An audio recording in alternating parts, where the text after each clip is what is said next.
नहीं सर। ठीक है, फाइन। रिकॉर्डिंग चालू है अभी। ठीक है, हाँ बताइए क्या असुविधा आ रही थी।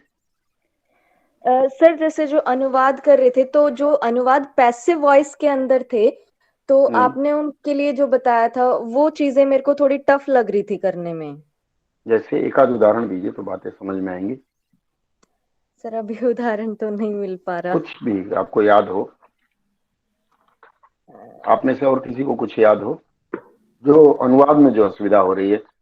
देखिए, पहली बात तो मैं पूछ लूं, आज नए कितने लोग हैं जिनका मेरे साथ पहला साक्षात्कार हो रहा है, फर्स्ट टाइम भेंट हो रही है।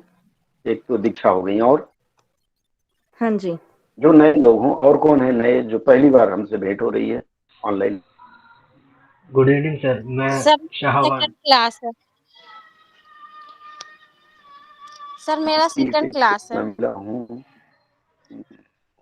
देख लेते हैं। सुनीता, सुनीता जी अभी पहली बार मिल रहे हैं मुझसे। सर दूसरी आपकी क्लास आवाज नहीं और आई। कर चुकी हूँ। अच्छा, क्लास कर चुकी हैं, फाइन। और कोई जो पहली बार आया हो इस क्लास में। जी सर, मैं शाहवान अंसारी ठीक है। सर। सावन जी कहाँ के रहने वाले हैं। सर दिल्ली आपका से। लोकेशन। चलिए ठीक है, आप पीजीडीटी कर रहे हैं, एमए कर चुके हैं। जी एमए भी हो चुके सर, और सर मेरा वो भी हो चुका सर, पीजीडीटी भी हो चुका सर। पीजीडीटी हो चुका है, तब तो और अच्छी बात है। जी सर। कब की है पीजीडीटी। सर ये लास्ट ईयर ही कंप्लीट हुआ है। लास्ट ईयर कंप्लीट हुआ है, चलिए बहुत अच्छा है। अनुभव कैसा रहा उसमें अनुवाद का। सर काफी ठीक था, लेकिन उतना सर प्रैक्टिकल हो नहीं पाए जितनी होनी चाहिए। थ्योरिकल अच्छा, हुआ है ज्यादा। हाँ वो तो कोई बड़ी बात नहीं, वो तो हो जाएगी। क्योंकि उसमें ज्यादा असुविधा नहीं होती, अनुवाद बहुत आसान है। देखिए, जिस चीज को आप बहुत टफ मानते हैं ना, वो हमेशा टफ रहेगी। लेकिन अगर आप आसान मान के चलते हैं तो चीजें आसान हो जाती हैं। ठीक है। जी और सर कौन जी। है नए आज, और नए जो हों मुझे बताएं। हेलो। चलिए, हम आज यहाँ जुड़े हैं, आप में से दो तीन लोग हैं जो नए हैं। मैं आपको बताऊं, आज हम लोग विशेष रूप से चर्चा करने के लिए जुड़े हैं पीजीडीटी के ऊपर, पीजीडीटी के पेपर वन पे, क्योंकि पीजीडीटी की परीक्षा होने वाली है। तो पेपर वन की कुछ बारीकियों के साथ ही आज हम बात करेंगे। जैसे जो लोग जैसे अभी सावन जी ने बताया कि पीजीडीटी कर चुके हैं, तो आपको अनुवाद करने में जो असुविधाएं आती हैं उसका यहाँ 25% आज निवारण करूंगा मैं। उसके बारे में बताऊंगा, थोड़ा समय हो सकता है 1 घंटे से अधिक लग जाए, तो बने रहिएगा आप लोग अंत तक। क्योंकि कई बार क्या होता है कि शुरुआत में मन नहीं लगे, अंत में बातें स्पष्ट होने लगती हैं। ठीक है। आप में से ऐसे और कौन है जिनका पीजीडीटी का एग्जाम नहीं है। ऐसे और कौन लोग हैं जिनका पीजीडीटी का एग्जाम नहीं है। सर सर मेरा मेरा नाम नहीं। सर मेरा पूछूंगा, जुलाई। आप लोग बताएंगे। मैं अभी एडमिशन ही कराई हूँ। 3 का एक सब्जेक्ट पीजीडीटी रहता कोई बात नहीं, 3 का रह गया, ठीक। बाकी और कोई हो पीजीडीटी में जिन्होंने एडमिशन, पीजीडीटी जिन्होंने पास कर लिया हो। ममता शर्मा, निकी, निशा जी जी आप सर मेरा दूसरी हैं। हाँ, अच्छा। जी सर मैं रचना, एग्जाम आपने दी हूँ, बट मार्कशीट अभी नहीं आया है। सुन नहीं पाया, फिर से बोलिए। जी सर मेरा मार्कशीट अभी तक नहीं आया है, मैं एग्जाम दे चुकी चलिए हूँ। ठीक है, ठीक है। शंकर जी, सुनीता जी, ठीक है, फिर हम बात करते हैं। देखिए, मैं स्क्रीन शेयर कर रहा हूँ आप लोगों को, स्क्रीन में मैं कुछ चीजें दिखाऊंगा। कितना आसान है पीजीडीटी, और उससे भी कितना हेलो। आसान है। हाँ बोलिए, बोलिए, किसी ने हेलो गुड कहा। Afternoon sir. जी good afternoon, yes sir. Priya बताइए। प्रिया जी, पहला क्लास है आज सर आपका। यस सर, मेरा भी हाँ, पहला क्लास है सर। माइक खराब हो जाने की वजह से मैं बोल नहीं पा रही थी। चलिए कोई बात नहीं। सर बोलिए। सर मेरे पास एक्चुअली टाइम भी कम है और मैंने ज़्यादा कुछ किया नहीं है, सिर्फ असाइनमेंट और प्रोजेक्ट बनाते टाइम कितना जो समय है। पढ़ा है। हाँ, कितना समय है आपके पास। सर मतलब 20 तारीख को तो दो एग्जाम ही दिन है शुरू। 2 दिन, 4 दिन, 6 दिन, कितना समय है आपके पास। सर यही 10 से 15 दिन। 10 दिन तो बहुत होता है, एक दिन पढ़ लें वो काफी रहेगा। एक दिन का समय आप दे पाए अगर अपने आप को ना, तो एक दिन में आपका हो जाएगा। देखिए क्या है, पीजीडीटी की जो परीक्षा है वो बहुत आसान है। आसान इसलिए है क्योंकि पेपर वन के आप चारों पेपर में जो चीजें पूछी जाती हैं इसमें, वो आप आराम से करते हैं और हमेशा करते आए हैं। कभी ऐसा नहीं हुआ है कि आप उन चीजों को ना करें। जैसे अनुवाद हर पेपर में पूछा जाता है, अनुवाद आप लोग कर ही लेते हैं, किसी को कोई असुविधा नहीं होती अनुवाद में, होती है क्या बताइए? Yes sir. अनुवाद में सामान्य अनुवाद तो आप लोग कर ही लेते हैं, ठीक है। ये देखिए पेपर आप देख पा रहे हैं, मैंने शेयर किया है, स्क्रीन शेयर मैंने किया, देख पा रहे हैं हाँ या ना? ठीक है, ये हाँ देखिए सर। मैं पहले आपको एग्जाम पैटर्न बता दूं, क्योंकि ये हम भारतीयों की प्रकृति होती है कि हम लोग पहले पेपर देख लेते हैं उसके बाद पढ़ाई करते हैं, और उसके अनुसार शॉर्टकट चलने की भी हमारी आदत होती है। देखिए इसमें जो प्रश्न पत्र आप देख रहे हैं स्क्रीन पर, इसमें सबसे पहला है अनुवाद सिद्धांत। अनुवाद सिद्धांत में पहला प्रश्न है अंतःभाषिक तथा अंतर्भाषिक अनुवाद की अवधारणा स्पष्ट करते हुए दोनों के अनुवाद में बरती जाने वाली सावधानियों की चर्चा करें। इसमें 100 प्रश्न 100 नंबर मिलते हैं इसमें। इसके बाद ये 20-20 नंबर का होता है। अथवा देकर के इन्होंने लिखा है शब्दकोश निर्माण में कंप्यूटर की उपयोगिता विषय पर निबंध लिखिए। पिछले साल का है ये, जून 2021 की परीक्षा का है।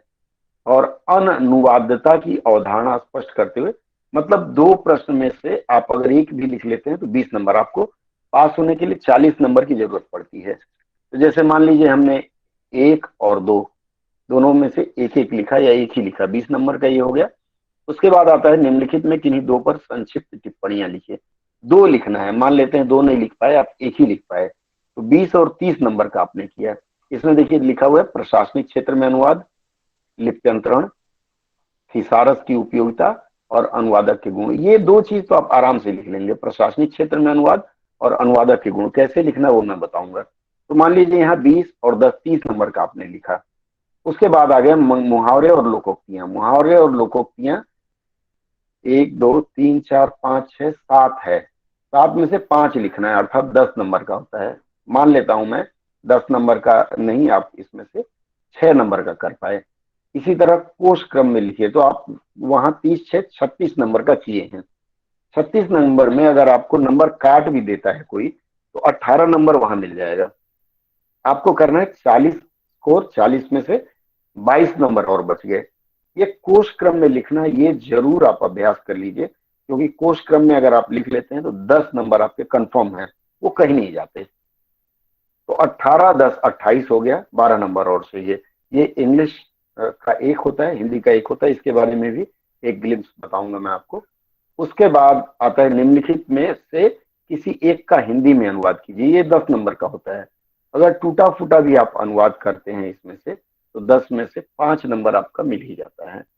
और बच गए फिर 7 नंबर। 7 नंबर के लिए फिर एक है, देखिए अनुच्छेद का अंग्रेजी से हिंदी से अंग्रेजी में अनुवाद करना। तो कुल मिलाकर के अगर आप सिर्फ अनुवाद वाला ही देखें तो 10 और 10 20 नंबर का अनुवाद है। 20 नंबर का अनुवाद कर पाएंगे, नहीं कर पाएंगे? हाँ या ना? No sir. 1 2 नो। चलिए ये आपने अच्छा कहा, नो, मन की बात बताई। अच्छा है, चलिए मैं प्रयास करवाऊंगा कि आप दोनों कर पाए।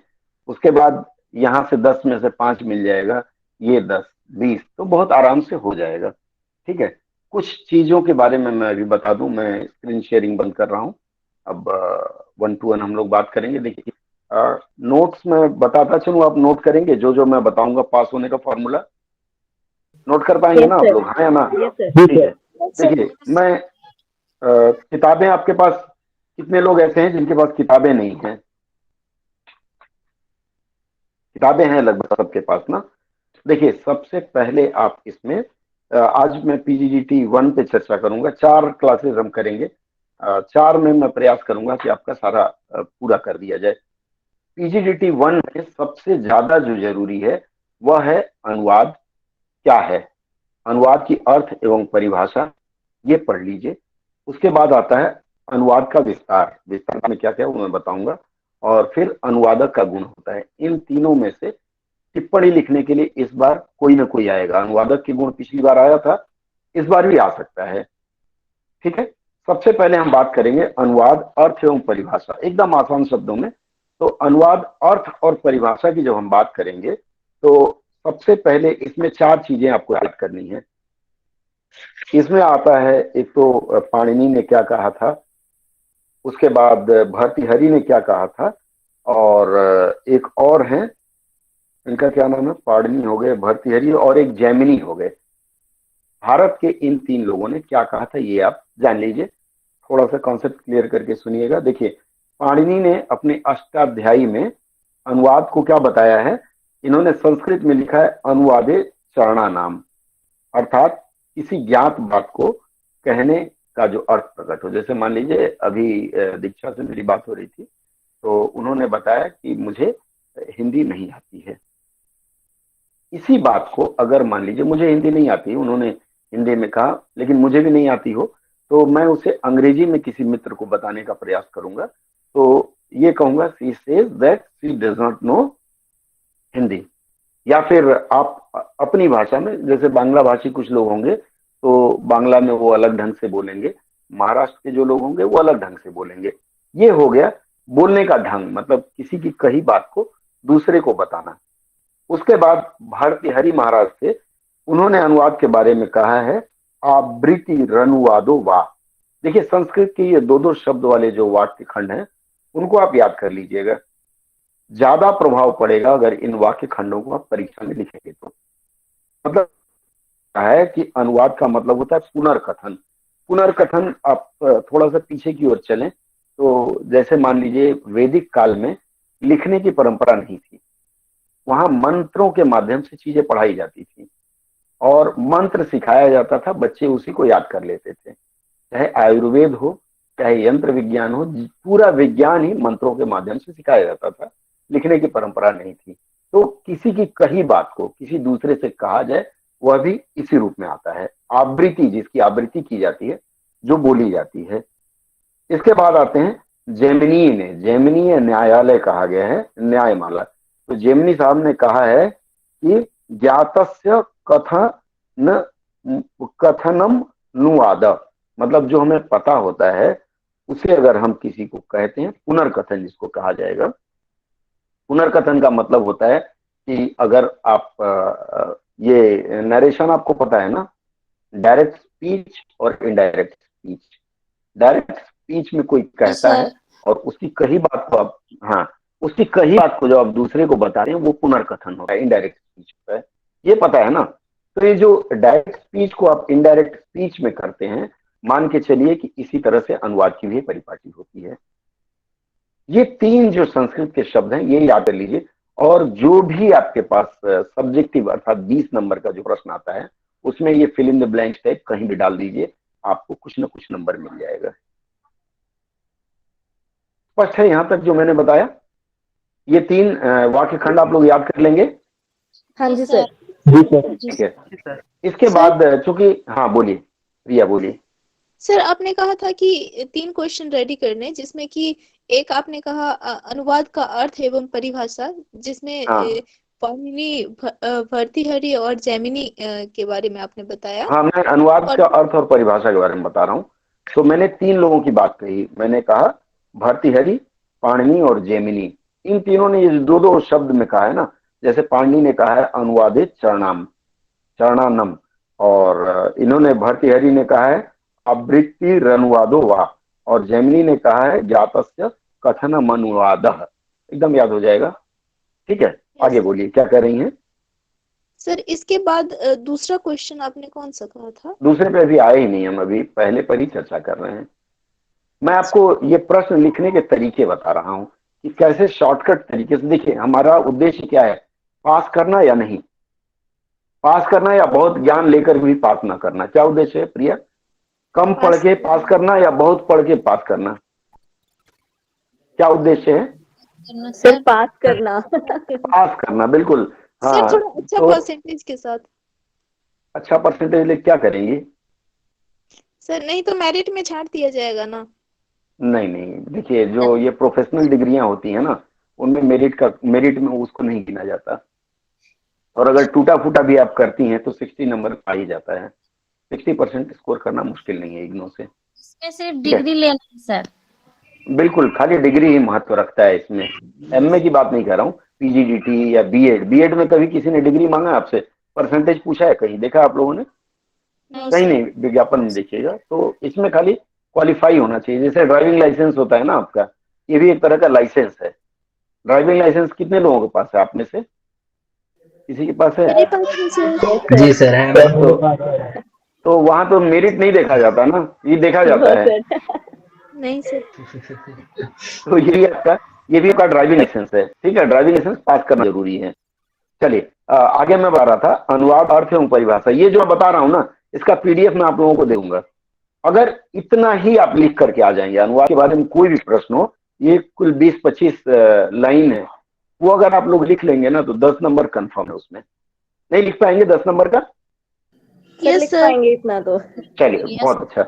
ठीक है, अब इसी को थोड़ा सा मैं और विस्तार दे देता हूं, अनुवाद, अर्थ और परिभाषा को।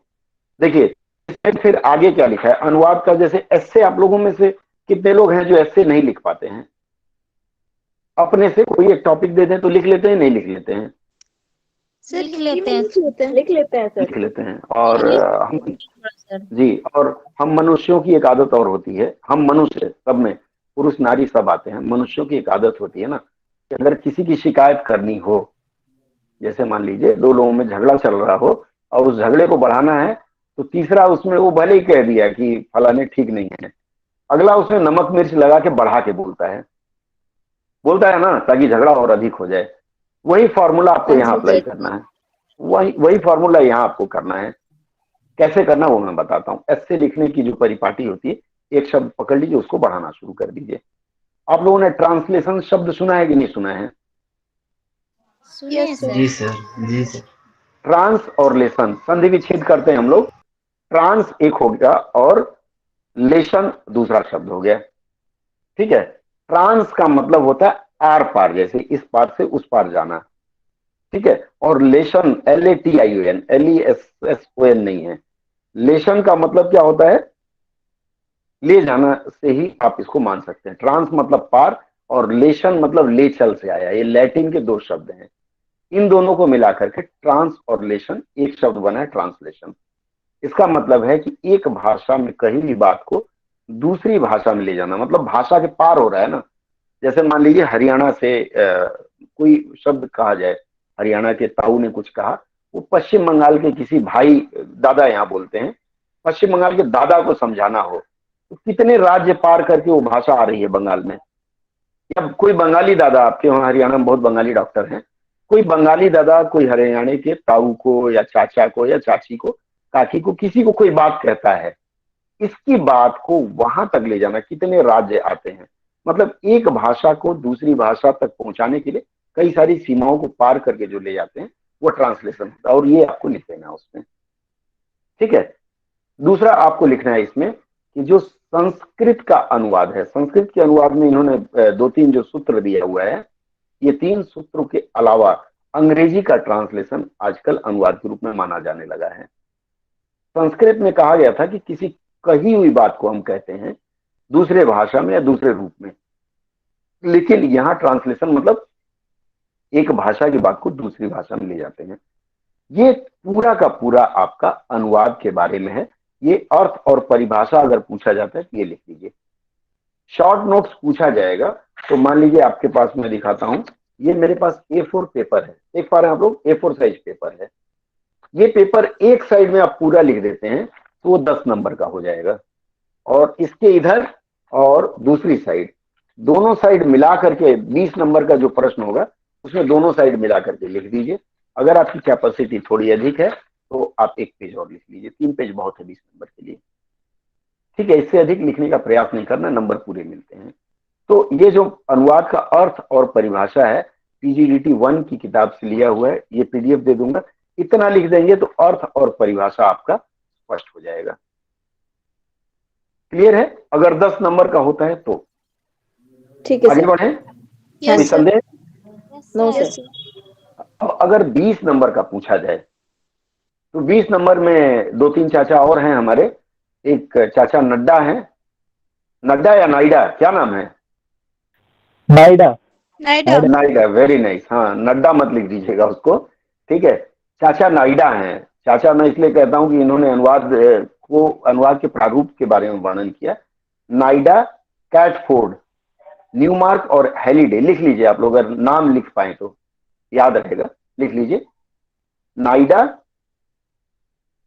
कैटफोर्ड, न्यूमार्क और हैलीडे, ये 3 लोगों का नाम आप लिख लीजिए। इन तीनों ने जो जो कहा है अनुवाद के बारे में, जहां 20 नंबर का होगा वहां थोड़ा थोड़ा इसको लिख दीजिए। अब जैसे नाइडा ने कहा है कि अनुवाद का तात्पर्य है स्रोत भाषा में व्यक्त संदेश के लिए लक्ष्य भाषा में निकटतम सहज समतुल्य संदेश प्रस्तुत करना। अब जैसे मैं आपको बताऊं, स्रोत भाषा पता है आप लोगों को क्या होता है? जी सर, सोर्स लैंग्वेज, जो मूल भाषा जो मूल, जैसे मान लीजिए आपको अंग्रेजी मिला, अंग्रेजी से हिंदी में अनुवाद करना है, तो यहाँ सोर्स लैंग्वेज आपकी अंग्रेजी होगी और लक्ष्य भाषा आपकी हिंदी होगी। क्लियर है? तो वही इन्होंने कहा है। अच्छा, समतुल्यता का संदेश क्या है?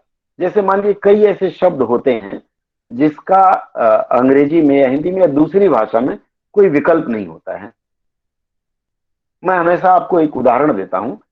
मान लीजिए मैं बांग्ला से हिंदी में अनुवाद की एक बात करता हूं या बांग्ला से अंग्रेजी में अनुवाद की बात करता हूं। बंगाल की जो संस्कृति है, इस संस्कृत में पीने के लिए कोई शब्द नहीं बना हुआ है। जो पीना है ना, चाहे पानी पीना, चाहे सिगरेट पीना, चाहे कुछ भी पीना, बांग्ला भाषा में पीना जो शब्द है उसके लिए खाना पर्याय है। जैसे मान लीजिए मैं मिठाई खाऊंगा, खाऊंगा को लोग बोलते हैं खाबो, मतलब खाना से आ गया।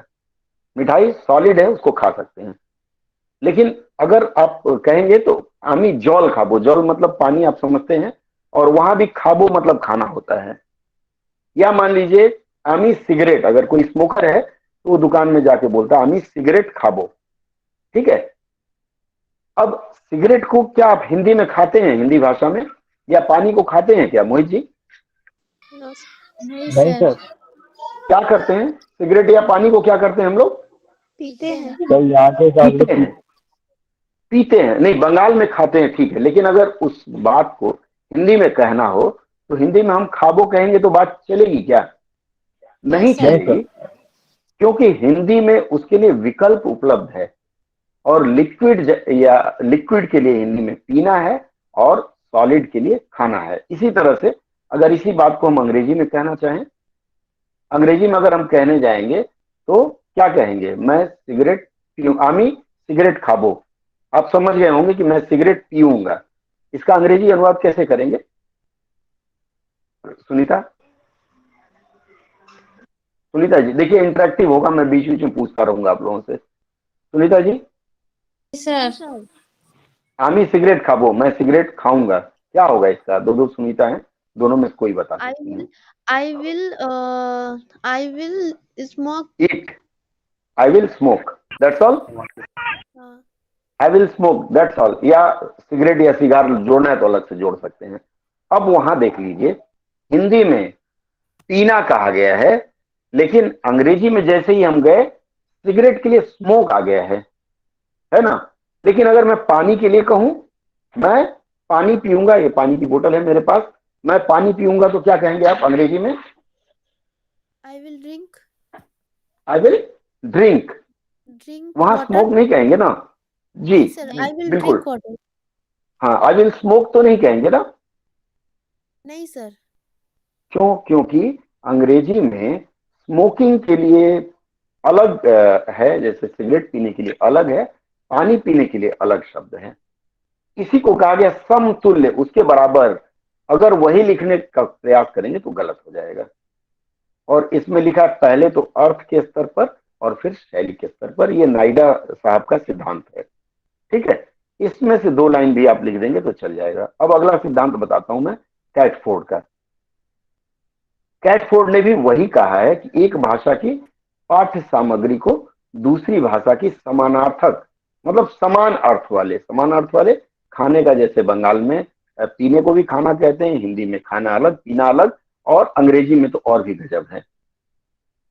ठीक है, जैसे चाय के लिए टेक आता है, चाय के लिए ड्रिंक नहीं आता है, वाटर के लिए ड्रिंक आता है।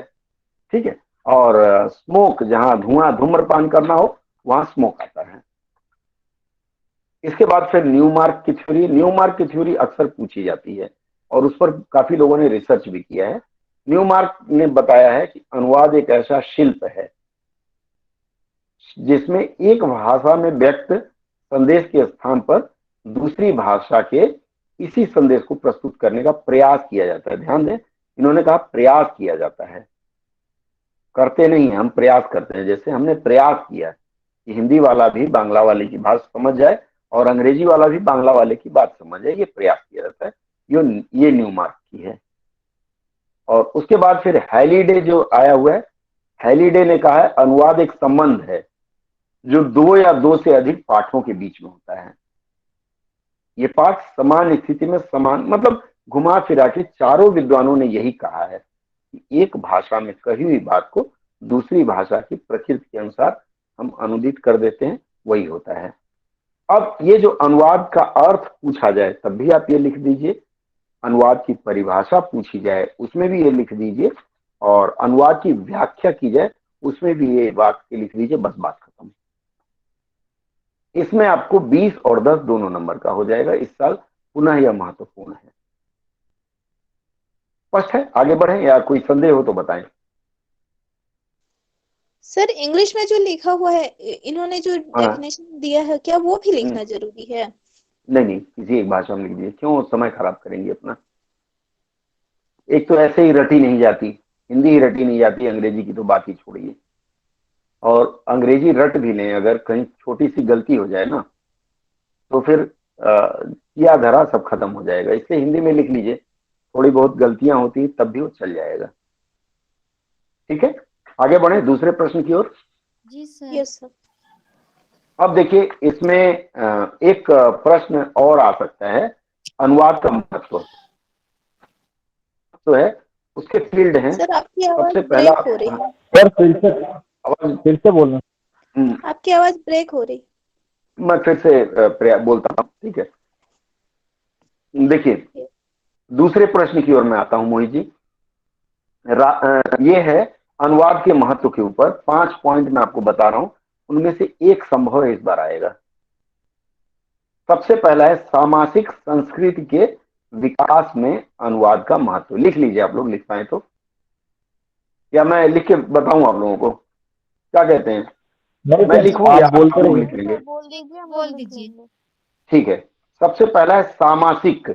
समास होता है ना, संधि और समास वाला, तो सामासिक, सामाजिक नहीं है, ध्यान रखें। सामासिक संस्कृति के विकास में अनुवाद का महत्व, पहला प्रश्न है। लिख लिया आप लोगों ने? जी सर। जी सर। दूसरा प्रश्न है भारतीय साहित्य के अध्ययन में अनुवाद का महत्व। भारतीय साहित्य के अध्ययन में अनुवाद का महत्व। हो गया लिखना? आगे बढ़े। भारतीय साहित्य के अध्ययन में अनुवाद का महत्व। उसके बाद आता है व्यवसाय के क्षेत्र में अनुवाद का महत्व। ये व्यवसाय वाला मैं आपको बताऊंगा कैसे लिखेंगे हम इस पर। व्यवसाय के क्षेत्र में अनुवाद का महत्व। इसके बाद आगे बढ़े, अगला है अंतरराष्ट्रीय साहित्य के अध्ययन अध्यापन में अनुवाद का महत्व। अंतरराष्ट्रीय साहित्य के अध्ययन अध्यापन में अनुवाद का महत्व। हो गया, लिख लिए? सर रिपीट करिए लास्ट वाला। मैंने बताया अंतरराष्ट्रीय साहित्य के अध्ययन में अनुवाद का महत्व। अंतरराष्ट्रीय साहित्य के अध्ययन में अनुवाद का महत्व। हो गया? हो गया सर। उसके बाद आएगा प्रशासनिक क्षेत्र में अनुवाद का महत्व।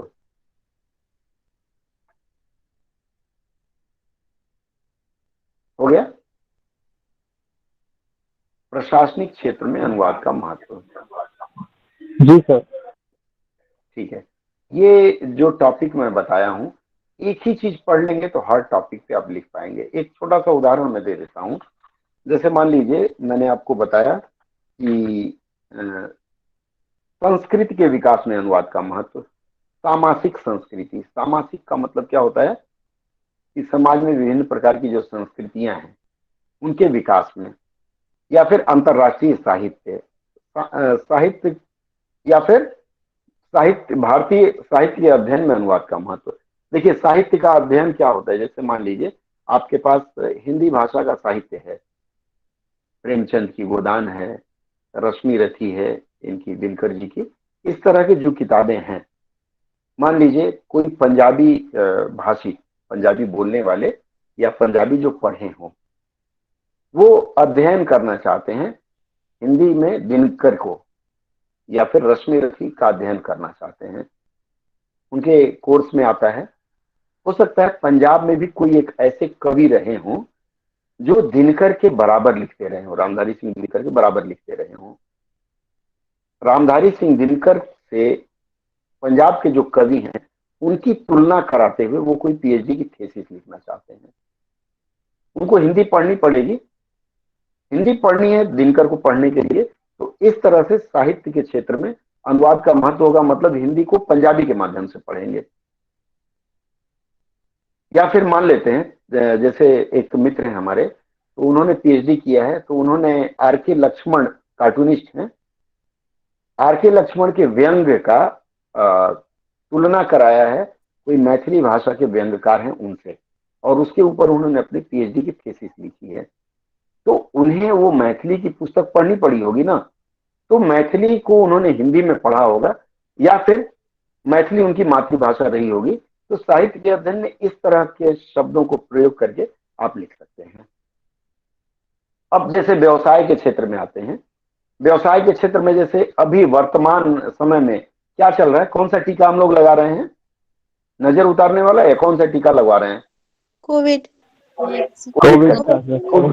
कोविड का टीकाकरण कर रहे हैं। कोविड का टीका किसी कंपनी ने बनाया होगा ना? यस। तो कंपनी ने जब टीका बनाया होगा तो कंपनी ने टीके का प्रचार भी तो किया होगा। जी। Yes sir.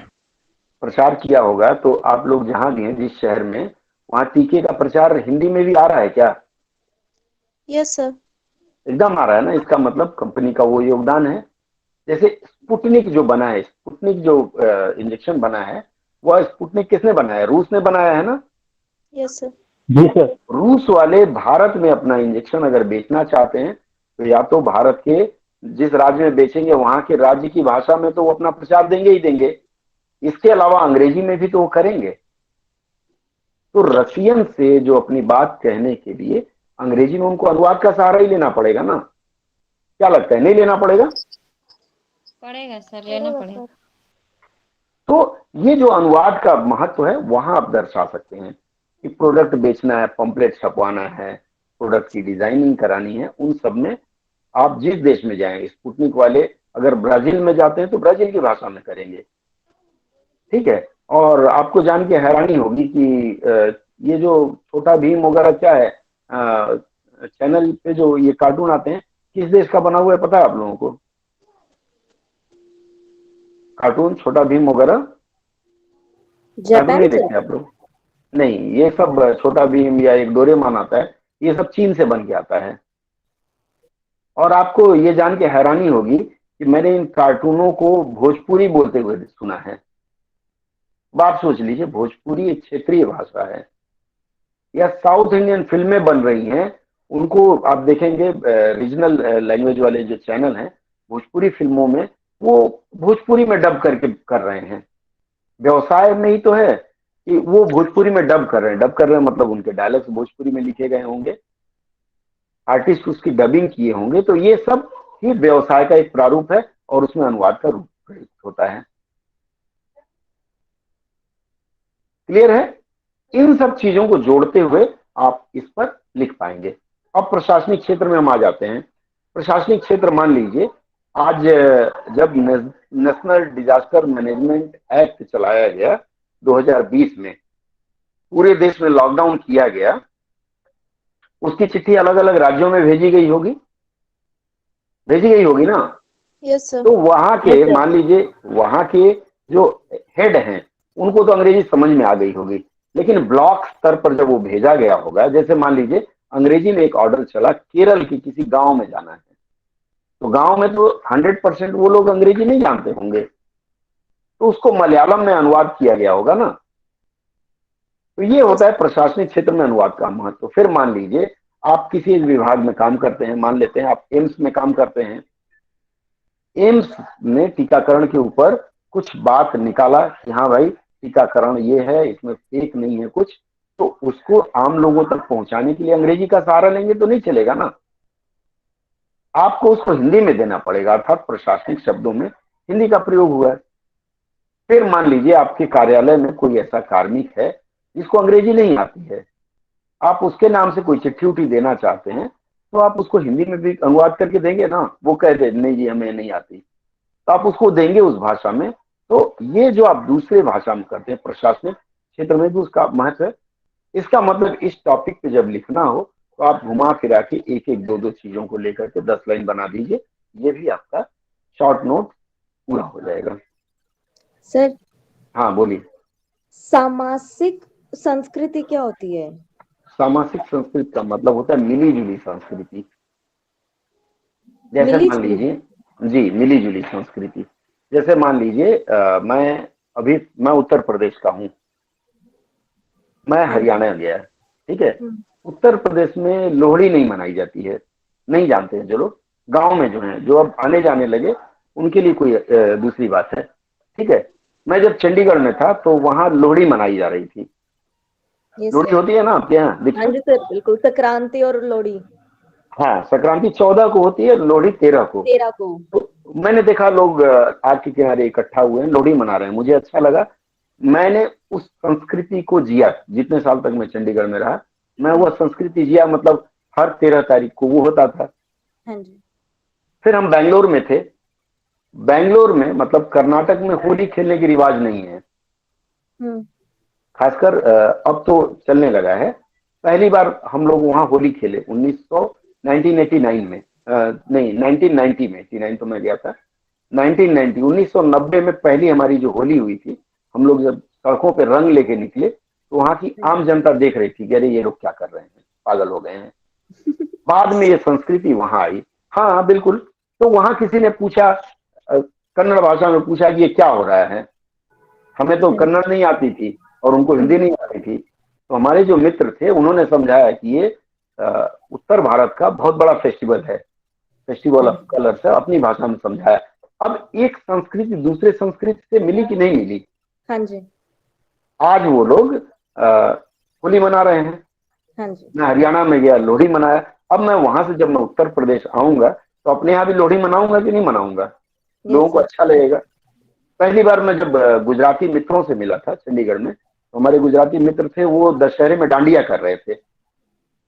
और मैं पश्चिम बंगाल में कुछ दिन था तो मैं यहाँ दुर्गा पूजा देखा था, मैंने डांडिया देखा ही नहीं था। और उन दिनों फिल्मों में भी डांडिया नहीं आती थी, मैं ये 94 की बात बता रहा हूँ। फिर हमने एक नया चीज सीखा कि डांडिया भी होता है, गरबा खेलते हैं। फिर सन 2010 में मैं माउंट आबू में था, वहां हमने खूब गरबा खेला। तो ये संस्कृति का ही तो विकास हो रहा है। मेरे जैसा एक आदमी भारत के विभिन्न प्रांतों में जा रहा है, वहां की संस्कृति सीखता है और साथ में अपनी संस्कृति भी उनको बताता है। तो इस संस्कृति का ही विकास हो रहा है ना। हाँ जी। और ये संस्कृति का जो विकास हो रहा है ये भारत को जोड़ने काम आ रहा है, मतलब राष्ट्रीय एकता के भी काम आ रहा है कि नहीं आ रहा है? हाँ जी। आज मेरे दोस्त कर्नाटक के भी हैं, केरल के भी हैं, मुस्लिम भी हैं, सिख भी हैं, ईसाई भी हैं, हर धर्म के लोग हैं। तो ये जो हमारी दोस्ती बनी तो कहीं ना कहीं तो राष्ट्र निर्माण में काम आ रहा है ना। हाँ। और इसका मूल क्या है? ये अनुवाद ही तो है। ठीक है सर। ठीक है, जैसे आप उसमें एक लाइन और जोड़ सकती हैं। जैसे मान लीजिए पंजाब में मैं गया तो पंजाब में अभिवादन के लिए बोलते हैं सत श्री अकाल। हाँ जी। बोलते हैं ना। हाँ जी। आप दक्षिण भारत चले जाइए तो वहां बोलते हैं वड़क्कम। हाँ जी। अगर एक मुस्लिम भाई बोलते हैं तो वो बोलते हैं सलाम वालेकुम। हाँ जी। ठीक है, हमारे यहाँ मिलते हैं तो बोलते हैं प्रणाम, पश्चिम बंगाल में मिलते हैं नमस्कार बोलते हैं, और भी जगह अभिवादन का और उत्तर होगा, ये आप मेंशन कर सकती हैं उसमें। तो ओके ये सर। एक तरह से एक दूसरे की संस्कृति बांटते भी हैं और एक राष्ट्र के निर्माण में भी भूमिका निभाते हैं। ये सिर्फ अनुवाद ही तो है, हाँ जी। इसी करके आप उसका समापन कर सकते हैं। तो ये जो मुख्य टॉपिक हो गए, ये शॉर्ट नोट्स में आते हैं 10 नंबर के, इसको पढ़ लेंगे तो आपका काम हो जाएगा। 20 और 30 नंबर का मैंने बता दिया। ठीक है, आगे बढ़े। हाँ जी। इसके बाद अनुवाद के विस्तार में ही अलग अलग वो लोग क्या करते हैं ना, चैप्टर को ही बांट देते हैं, अलग से कुछ नहीं पूछते। जैसे अब इसमें आता है विभिन्न राष्ट्रों के बीच राजनैतिक, आर्थिक, सांस्कृतिक संबंधों में, कोई एक दे देगा राष्ट्रों के राजनैतिक, तो भी आपको यही लिखना है जो मैंने बताया। आर्थिक लिखता है तो भी यही लिखना है, सांस्कृतिक लिखता है तो भी यही लिखना है। घुमा फिरा के एक ही बात आप हर जगह फिट कर सकते हैं। ठीक है, ये हो गया। अब जैसे मान लीजिए थोड़ा सा मैं अंतरराष्ट्रीय स्तर की बात करूं, तो आप लोगों ने देखा होगा चीन के हैं या जो जापान के लोग हैं या कोरिया के लोग हैं, जब वो लोग यूएनओ में बोलते हैं तो वो लोग अपनी भाषा में बोलते हैं, भारत के लोगों को छोड़ करके। देखा आप लोगों ने कभी यूएनओ की मीटिंग का ग्लिम्स देखा है? नहीं देखा है? नहीं देखा है, कभी देखिएगा आप लोग। तो वो लोग अपनी भाषा में बोलते हैं और वहां एक आदमी खड़ा रहता है जो उनकी भाषा का अनुवाद करता है और वो अंग्रेजी में बताता है। जैसे अभी पिछली बार हमारे प्रधानमंत्री जी गए थे, अमेरिका गए थे, इन्होंने हिंदी में अपना भाषण दिया था। वहां एक इंटरप्रेटर कोई मैडम खड़ी थी, वो इनकी बात को इंग्लिश में ट्रांसलेट करती रही और वो जो इंग्लिश में बोलते थे अमेरिका के जो राष्ट्रपति थे, उसको वो ट्रांसलेटर हिंदी में ट्रांसलेट करती रही। ये इंटरप्रेटर का काम है, दुभाषी का वो भी है, वो भी अंतरराष्ट्रीय संबंधों में काम आता है। ये लिख ले तो आपका 20, 10, 30 लगभग 40 नंबर पूरा हो गया। क्लियर है? आगे बढ़े, कोई संदेह हो इसमें तो बताएं। ठीक है? नहीं सर, ठीक है सर। अगला चैप्टर आज 90% मैं खत्म कर दूंगा। ठीक है, अगला आता है अनुवाद के प्रकार। यह भी पूछा जाता है। अनुवाद के प्रकार में 3 मुख्य है। पहला है अंतः। अंतः, अंत में क में वो 2 बिंदी लगा दी जाती, अंतः हो जाता है, अंतःकरण जिसको कहा जाता है, तो वह है अंतः भाषिक अनुवाद। अंतः भाषिक का मतलब मैं जरा लिख के बताऊं तो मुझे लगता है आप लोगों को समझने में आसानी रहेगी। मैं स्क्रीन शेयर कर रहा हूं, दिखे तो बताइएगा आप लोग।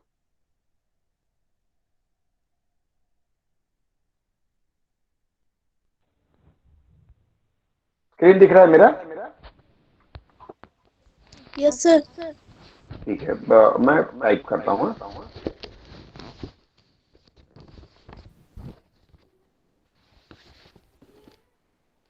देख पा रहे हैं? अंतः भाषिक। ठीक है, आपकी आवाज इको हो रही है। इको किसी का मोबाइल ऑन है, उनके मोबाइल से इको हो रहा है। एस शंकर जी के मोबाइल से इको हो रहा है। हाँ, अब नहीं हो रहा है। ठीक है, अंतः भाषिक का मतलब क्या होता है? अंतः भाषिक का मतलब होता है एक ही भाषा के, एक ही भाषा के स्रोत भाषा, लक्ष्य भाषा आपको पता ही है, एक ही भाषा के अंदर अनुवाद। अब आप ये कहेंगे कि एक ही भाषा के अंदर क्या अनुवाद होता होगा? अब हिंदी के अंदर क्या अनुवाद होगा? प्रश्न है नहीं है? हाँ या ना? संदेह होगा नहीं होगा? जैसे मान लीजिए आपने कविता पढ़ा, कविता का आपने कहानी के रूप में अनुवाद कर दिया, जिसको गद्य और पद्य कहते हैं, या फिर आप मान लीजिए कहानी, कहानी को आपने कविता के रूप में, कहीं सुना है आप लोगों ने कहानी को कविता के रूप में अनुवाद? जी सर, सुने हैं। जैसे उदाहरण देता हूं मैं, रामायण की कहानी तो आप लोगों ने सुना होगा ना? जी सर।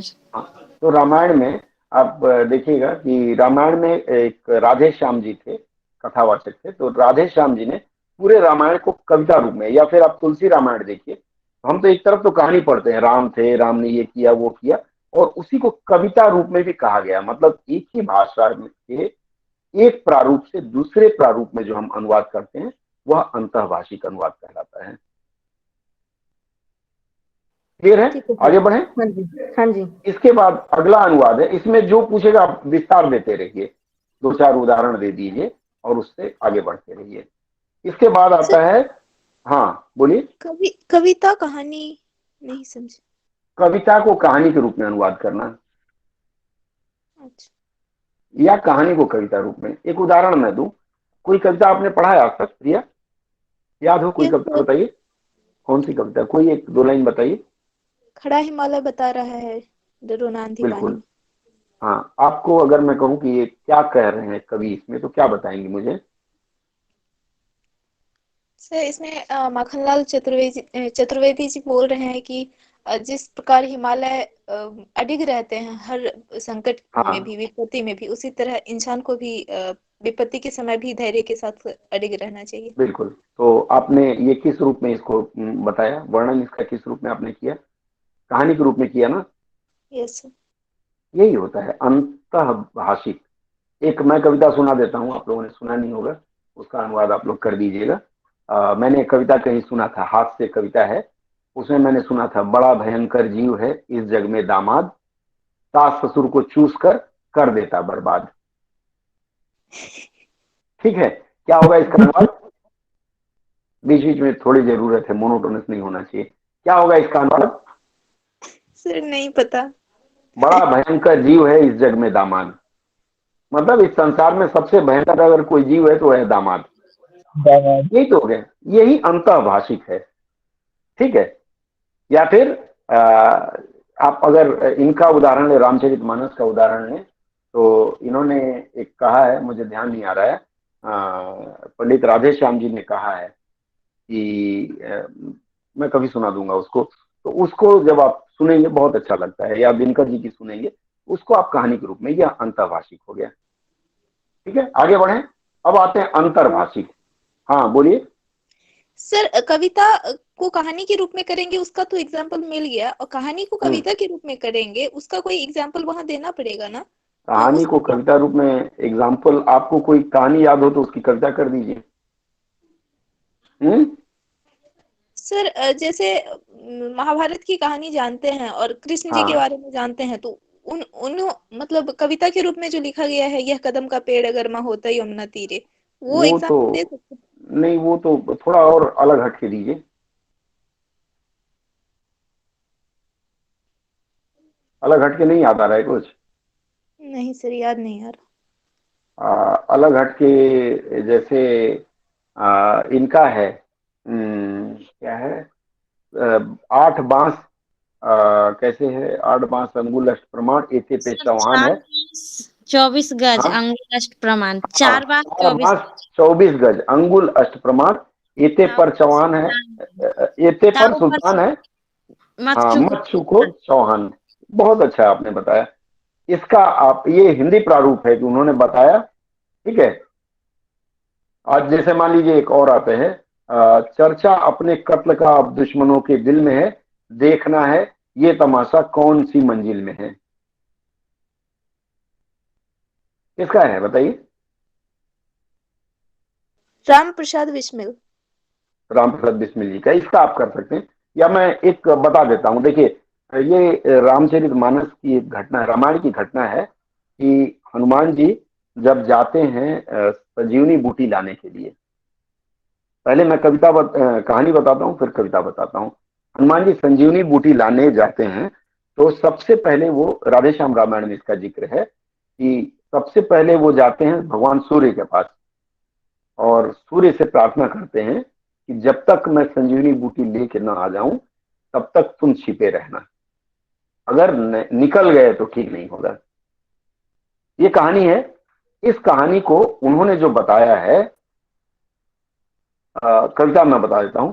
हे सूरज इतना याद रहे, संकट एक सूरज वंश पे है, लंका के नीच राहु द्वारा आघात आघात दिनेश अंश पर है, इसलिए छिपे रहना भगवान जब तक न जड़ी पहुंचा दूं मैं, बस तभी प्रकट होना दिनकर जब संकट निशा मिटा दूं मैं। मेरे आने से पहले यदि किरणों का चमत्कार होगा तो सूर्य वंश में सूर्यदेव निश्चित ही अंधकार होगा। सूर्यवंश मतलब राम के वंश में लक्ष्मण की मृत्यु हो जाएगी तो अंधकार हो जाएगा, तो फिर वो धमकी देते हैं। धमकी क्या देते हैं? मेरे आशा है स्वल्प प्रार्थना ये सच्चे जी से स्वीकारोगे, आतुर की 8 अवस्था को होकर करुणार्थ निहारोगे, अन्यथा क्षमा करना दिनकर अंजनी तनय से पाला है, बचपन से जान रहे हो तुम हनुमत कितना मतवाला है, मुख में तुमको धर रखने का फिर वही क्रूर साधन होगा, बंदी मोचन तब होगा जब लक्ष्मण का दुख मोचन होगा। मतलब उन्होंने कहा है कि लक्ष्मण बचेंगे तभी तुमको हम मुख में से छोड़ेंगे। ये कविता का कहानी में या कहानी का कविता रूप में अनुवाद। ठीक है, चल जाएगा, आगे बढ़े। सर इसमें सर तब हम ये कहाँ दोहा से आपने वगैरह पढ़ा भी है? यह राधे श्याम रामायण में मिल जाएगा, आपको इंटरनेट में मिल जाएगा या मैं ग्रुप में शेयर कर दूंगा। सर दो सर, हाँ बोलिए। इसमें 2 वर्ड लिखे हुए हैं, उर्दू शैली और भाषा शैली। शैली क्या होता है सर? शैली का मतलब उर्दू में अलग ढंग से बोला जा रहा है, और शैली मतलब भाषा की, जैसे उर्दू में ज्यादातर जुबान पे जोर दे के बोला जाता है। ठीक है, जैसे मतलब शैली का मतलब होगा बोलने का तरीका, बोलने का तरीका या लिखने का तरीका। और हिंदी की शैली अलग है, उर्दू में ज्यादा नजाकत रहती है। ठीक है सर। ठीक है, आगे बढ़े। अब हम आते हैं अंतर्भाषिक अनुवाद में। अंतर्भाषिक अनुवाद क्या होता है? एक भाषा से दूसरे भाषा में अनुवाद।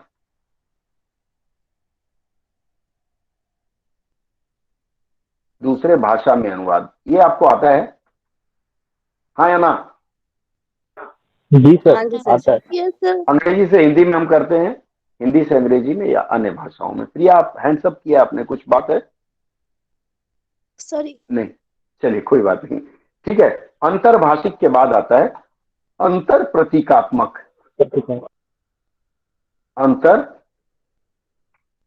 अंतर प्रतीकात्मक सुनने में थोड़ा कठिन लगता है, इसकी जानकारी है आप लोगों को? नहीं सर। इसका मतलब है एक प्रतीक का, जी सर, बताइए मोहित जी। एक प्रतीक का किसी दूसरे प्रतीक में अनुवाद करना, जैसे किसी ध्वनि प्रतीक का वो क्या कहते हैं, लिपिबद्ध करना। हाँ, एक तो ये हो गया। जैसे मान लीजिए सिनेमाओं में आप लोग शायद कम देखते हैं, मैं थोड़ा ज्यादा देखता हूँ। जैसे फिल्में वगैरह बनी है प्रेमचंद हाँ, की जैसे यस सर, उपन्यास पर बिल्कुल। मूवी बन जाती है। हाँ, जैसे मान लीजिए अभी वो फिल्म आई थी ना, उरी वाली, क्या नाम था उसका? नए बताते हैं, पुराने पे क्या चर्चा करना। Surgical strike, Uri. पूरी सर, सर्जिकल स्ट्राइक। उरी, हाँ, वो किसी ने कहानी लिखा हुआ है सबसे पहले। ठीक है, मतलब एक प्रतीक हो गया कहानी के रूप में, उसका उन्होंने क्या कर दिया, फिल्म के रूप में प्रस्तुत कर दिया। इसी तरह से एक और लेते हैं, हाल में कोई और ऐतिहासिक फिल्म आई थी, याद है आपको? अभी तो रिलीज हुई है थोड़े दिन पहले, उधम सिंह, सरदार उधम सिंह। सुना है? मेरी आवाज आ रही है ना? Yes sir. सरदार उधम सिंह को लोगों ने फिल्मी रूप में बना दिया, तो अभी तो हो गया अंतर प्रतीकात्मक। दशरथ मांझी। दशरथ मांझी ले लीजिए, कोई भी नाम ले लीजिए। असल में ये इग्नू की जो किताब बनी थी उन दिनों ये सब फिल्में नहीं बनी थी, तो इन दिनों उनको उदाहरण खाली गोदान ही मिला, तो उन्होंने किताब में गोदान लिख दिया। लेकिन अब तो तमाम फिल्में बन गई हैं। ठीक है, आप किसी का उदाहरण दे दीजिए। आगे बढ़े हम लोग, यहां आकर के आपका, बोलिए। सर आप क्या बोले? सरदार सरदार उधम सिंह। Okay sir. ठीक है, कुछ ना आए तो फैंटम और अवेंजर्स, इसका सीरीज भी तो लिख सकती हैं। अंतर प्रतीकात्मक अनुवाद नहीं हुआ, कार्टून पहले बनता था उसका, एवेंजर्स का कार्टून बनता था, कॉमिक बुक बनता था, और कॉमिक बुक को उन्होंने कन्वर्ट कर दिया। या फिर वो हमारी बेटी देखती है, क्या है वो, सिंड्रेला। सिंड्रेला की कहानी तो सुना होगा आप लोगों ने, लड़कियां तो जरूर सुनी होगी, लड़के ना सुने हो। Yes sir. तो ठीक है, सिंड्रेला की मूवी बन, सिंड्रेला सुना है ना आपने? प्रिया? No sir. हे भगवान, अच्छा आज सर नेट पे सुना सर्च कर है। लीजिए। ठीक है, ठीक है। फिर एक मुफ्त में मारे गए गुलफाम, तीसरी कसम, ये सब फिल्में बनी हैं। अरे नए फिल्मों का दीजिए, पुराना मत दीजिए। ठीक है, उसमें आप डाल दीजिए, इतना काफी है। अंतर प्रतीकात्मक में इतने नाम लिख देंगे तो 10 में से 6 नंबर कंफर्म है। सर नाटक जो में भी होता है। हाँ दीक्षा बोलिए। जो जून 2021 का एग्जाम था, तो उन्होंने फर्स्ट हाँ क्वेश्चन में पूछा था कि अंतभाषिक और अंतर्भाषिक अनुवाद की जो अवधारणा को स्पष्ट करते हुए जो इनमें सावधानियां बरती जाती हैं उनके बारे में चर्चा कीजिए। तो इसमें सर इन दोनों में सावधानी बरतने वाले में क्या लिखेंगे हम? सावधानी बरतने में सबसे पहले मैंने एक बताया आपको, क्या बताया, खाबो और पियबो का मैंने बताया ना, क्या बोला है? हाँ जी, हाँ जी, वो वाला। मतलब एक भाषा की जो प्रकृति है वो दूसरे भाषा की प्रकृति से नहीं भी मिल सकती, आपको उसका ध्यान रखना है और भाषा की प्रकृति के अनुसार अनुवाद करना है। ठीक है सर। जैसे हम लोग, शाम हो रही है, शायद आप लोगों को भी चाय की तलब लग रही होगी, मैं तो खैर पीता नहीं, तो आप लोग चाय पीते हैं ना? हाँ या ना? हाँ जी सर। लेकिन अंग्रेज क्या करते हैं? कॉफी। चाय को टेक करते हैं, नहीं कॉफी, चाय को ड्रिंक नहीं करते, टेक करते हैं। हैव और टेक। हैव और टेक करते हैं। तो आपको वो लिखना होगा कि भाषा की शैली का ध्यान रखना है, फिर ठीक है कहीं अर्थ का अनर्थ ना हो जाए। जैसे एक मैंने शब्द अभी देखा, वो उड करके कोई एक शब्द आया है, क्या शब्द है? उडी, उडी पोर्शन करके एक शब्द आता है, लिख लीजिए, WOODY, WOODY, उडी पोर्शन, PORTION। उडी पोर्शन किसे कहा जाता है? इसका अनुवाद करना होगा तो क्या होगा?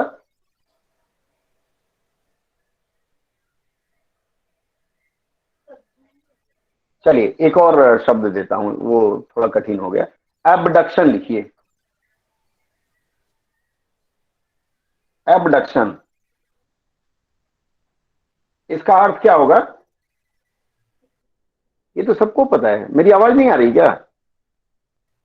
हेलो, आ रही है सर आवाज। बताइए, थोड़ा 2A रखिए, बहुत देर हो रहा है ना, आप लोगों का डेटा खराब हो रहा है। बोलूंगा एबडक्शन का मतलब क्या होता है? अपहरण। अपहरण, ये सामान्य अर्थों में। लेकिन अगर मेडिकल साइंस में एबडक्शन आ जाता है तो एबडक्शन का मतलब होता है कि जो शरीर का ये मीडियल पार्ट होता है ना, मीडियल मतलब ये बीच का हिस्सा, इससे दूर ले जाना। जैसे हाथ ऊपर ले जा रहा हूं, ये कहा जाता है, मूवमेंट बोलते हैं, एबडक्शन इसको बोलते हैं। ठीक है। और एबडिक्शन, इसको एबडिक्शन, डक्शन की जगह DI कर देते हैं अगर, तो ये क्या होता है? नजदीक ले आना होता है। अब आप बताइए अंतर आ गया कि नहीं आ गया? एबडिक्शन और कई जगह एडिक्शन, एडिशन करते हैं, एबडिक्शन। तो दोनों का अंतर होगा। इसका मतलब है कि जो सब्जेक्ट है, अगर सब्जेक्ट के अनुसार, विषय के अनुसार आपका विषय का ज्ञान नहीं है तो आप भूल जाएंगे। जैसे मैंने आपको बोला उड पोर्शन, उडी पोर्शन, सॉरी, हाँ उडी पोर्शन, मैडम को पूरा याद है, हमारे बगल में मैडम बैठी हैं। इसका क्या होगा उडी का? हमारे जैसा जो आदमी नहीं जानता होगा वो क्या वो लिखेगा? लकड़ी का हिस्सा। आपको भी यही ख्याल आ रहा होगा, हाँ या ना? मुश्किल पोर्शन। उडी का मतलब, उडी मतलब होता है मुश्किल हाँ, पोर्शन। नहीं, इसका होता है, आप लोग साग भाजी तो खाते होंगे ना, भले ना खाते हो, देखा तो होगा ही कहीं ना कहीं लगा हुआ। पेड़ पौधों में वो जो उसका डंठल वाला हिस्सा होता है, मोटा हिस्सा होता है, जी सर। उसको उडी पोर्शन कहा जाता है। जैसे मेरे हाथ में ये पानी गिरने लगा, ये जैसे पेड़ है, ये पेड़ है, इसका ये पत्ता है, ये जो बीच में गांठ वाला हिस्सा है, इसको उडी पोर्शन कहा जाता है। ठीक है। मतलब उडी मतलब कठोर हिस्सा, पेड़ पौधों का कठोर हिस्सा, तना जिसे कहते हैं। तना कह सकते हैं। तो उसको उसके अनुसार हमें अनुवाद करना पड़ेगा। यहां तक आपका 2 किताब खत्म हो गए। ठीक है, आगे बढ़े या यही विराम दें? क्या इरादा है? 10 आगे मिनट। बढ़ते हैं। इसके बाद ये अनुवाद का तीनों प्रकार हमने खत्म कर दिया। अनुवाद का विस्तार मैंने बता दिया, अनुवाद अर्थ एवं परिभाषा बता दिया। अब हम आते हैं थोड़ा सा अनुवाद की परंपरा के ऊपर। अनुवाद की परंपरा कहानी के जैसे आप लोग पढ़ लीजिएगा। अनुवाद की परिक्रमा में, अनुवाद की प्रक्रिया में एक आता है बैबेल।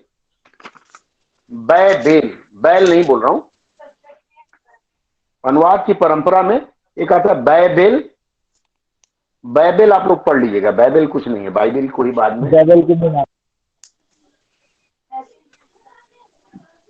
बाइबल जो शब्द है इसका अर्थ है बवाल मचना। बवाल कैसे? वो एक कहानी है कि एक घंटा था, तो उस घंटे को बदलने के लिए लोग एक दूसरे के ऊपर चढ़ते गए, फिर धड़ाम से गिरे। वो कहानी पढ़ लीजिएगा, बहुत आसान सी कहानी है, वो पढ़ लीजिएगा तो आपको बाइबल की जो शुरुआत हुई है वहां से आपको थोड़ी सी जानकारी मिल जाएगी। वो मैं आपके ऊपर छोड़ता हूँ। हाँ बोलिए, आइए इधर आइए, मैडम बता रही हैं, सुनिए। हाँ वीडियो ये लगा बाइबल के ऊपर मैडम बता रही हैं। ठीक है पापा। आवाज आ रही है? हेलो। हाँ जी सर। आवाज अच्छे? हाँ आवाज है। चलो बोलो। अनुवाद की परंपरा पे अगर डिस्कशन किया जाए तो उसमें अनुवाद की जो परंपरा है, एक भारतीय परंपरा है और एक पाश्चात्य परंपरा है। तो अगर उसको पढ़ना है तो इसमें मेन यही बताया गया है कि अगर पाश्चात्य परंपरा की बात करें तो बताया गया है कि कैसे कैसे अनुवाद की भूमिका रही है। शुरुआत में बाइबल वाला जो पापा बता रहे थे उसके बारे में बताया गया कि कुछ लोग मिलके, पहले पूरे दुनिया की भाषा एक ही थी, उसके बाद भगवान जो है वो सोचने लगे कि अरे ये लोग तो स्वर्ग तक पहुंच जाएंगे, क्योंकि वो लोग स्वर्ग की सीढ़ी बनाने लगे। तो वो क्या किए कि लोगों की भाषा बदल दिए, जिससे उन लोगों में आपसी तनाव होने लगा और अंत में वे सीढ़ी नहीं बना पाए। तो ऐसे ही उदाहरण देके समझाया गया और आगे आगे बताया गया कि किस तरह से पहले धार्मिक अनुवाद हुए, जैसे बाइबल धर्म ग्रंथ है तो उसका उसका अनुवाद किया गया अलग अलग भाषाओं में। वैसे ही कई अलग अलग साहित्यिक ग्रंथों का अनुवाद किया गया। तो उसको आप लोग अगर पॉइंट्स बना के पढ़ेंगे तो फिर आपको बहुत जल्दी से याद हो जाएगा। और उसको एज अ पैरा या फिर ऐसे करके नहीं पढ़ना, उसको पॉइंट्स के रूप में सॉर्ट आउट करने की जरूरत है। और वैसे भारतीय परंपरा में आएंगे तो सेम वही पैटर्न फॉलो होगा। धर्म ग्रंथ गीता का बहुत सारे देश में अनुवाद किया गया है और बहुत सारे लोगों ने अनुवाद किया है। और साथ ही साथ धर्म ग्रंथ के अलावा साहित्यिक ग्रंथों का भी अनुवाद की परंपरा हो जाएगा। अच्छी प्रश्न आता है या तो पारंपरिक की परंपरा या तो भारतीय। अच्छा होगा कि आप लोग अगर प्रश्न होता है कर रहे हैं तो दोनों आवाज नहीं आ रही है। हेलो आवाज तेज नहीं है वो।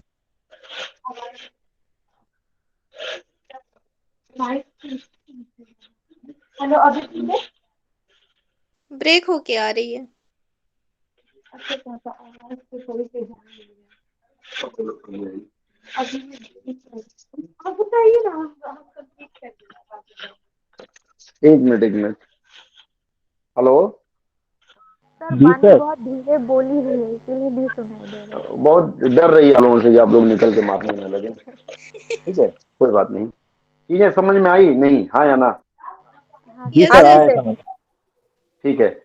देखिए उनका ये कहना है, सही है कि अगर आप लोग वांग्मय है उसमें पाश्चात्य है और भारतीय है, दोनों को अलग अलग कुछ नहीं है, सिंपल सा है। पाश्चात्य बाइबल से शुरू होता है और भारतीय में आप गीता ले लीजिए और रामायण ले लीजिए, महाभारत ले लीजिए, जिसका इसका नाम ले लीजिए, असीमित है।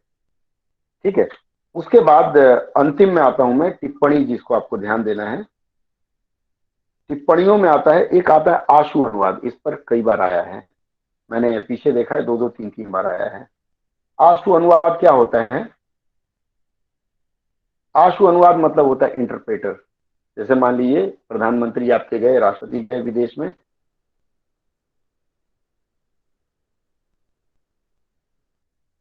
वहां उन्होंने भाषण दिया, वो आशु अनुवाद मतलब जो वहां आदमी ट्रांसलेट कर जो अनुवाद करता है उसको कहता है आशु अनुवाद। तो चला लिखेंगे आप लोग? हाँ हाँ जी सर। हाँ सर। जी सर। बोलिए। आशु अनुवाद के बाद आता है लिख। हाँ आशु बोलिए। अनुवाद पे सर, आशु अनुवाद पे टिप्पणी हाँ देने के लिए टिप्पणी आएगी आता क्या? है, अक्सर लोग हर अल्टरनेट ईयर पूछ लेते हैं। ठीक है।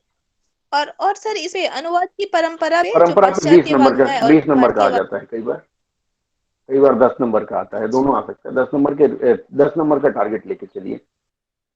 आशु अनुवाद बहुत आराम से लिख लेंगे आप लोग। उदाहरण दे दीजिएगा कि खिलाड़ी आते हैं, नेता आते हैं, इवन हीरो हीरोइन आते हैं वो भी रखते हैं इंटरप्रेटर। और इसका ताजा उदाहरण एक फिल्म का अगर मैं उदाहरण दूं, अक्षय कुमार की एक फिल्म थी, इसके साथ सिंग इज ब्लिंग, देखा आप लोगों ने? Singh is yes sir. Bling, Akshay Kumar और वो हीरोइन क्या होती हैं, तो हीरोइन के लिए इनको ट्रांसलेटर रख दिया जाता है, ये उनकी ट्रांसलेटर थी जो भी हो। तो वहां आशु अनुवाद का अच्छा उदाहरण आप देख सकते हैं। इसके बाद सर एक कौन आता है सी? लिप, सिंग इज ब्लिंग आई थी मूवी। हाँ हेलो, आ रही है आवाज? Yes sir. जी सर, आ रही है आवाज। सर स्पेलिंग चलिए आगे बढ़ते हैं। ब्लिंग, BLING लिख दूं? उससे पहले सर। बहुत अच्छी मूवी है। सिंग। सिंग, सिंग इज SINGH। ब्लिंग। हाँ सिंह सरदार जी थे ना। सिंह इज ब्लिंग ये मूवी है, बहुत अच्छी मूवी थी, जरूर देखिएगा, कॉमेडी है, फुल ऑफ कॉमेडी। ठीक है, इसमें उन्होंने अनुवादक एक रखा हुआ था, एक महिला होती है। क्या कहानी अलग है, वहां इंटरप्रेटर का प्रयोग किया गया है।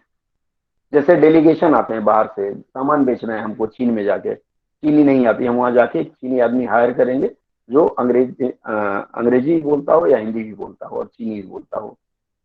ठीक है, तो अक्सर ऐसा होता है, व्यापारी लोग ज्यादा करते हैं।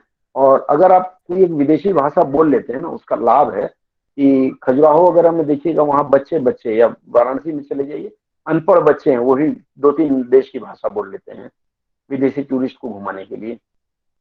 ठीक है, तो वो इंटरप्रेटर करते हैं, आशु अनुवाद करते हैं, वो ट्रांसलेट नहीं करते हैं, वो बोला और फटाफट उसको बोलते जाते हैं। इसके बाद आता है ट्रांसक्रिप्शन, ये ध्यान दीजिएगा।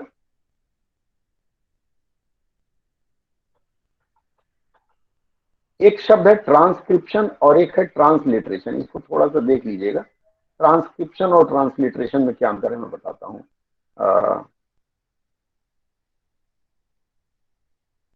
क्या अंतर है, कुछ आइडिया है आप लोगों को ट्रांसक्रिप्शन और ट्रांसलिटरेशन पर?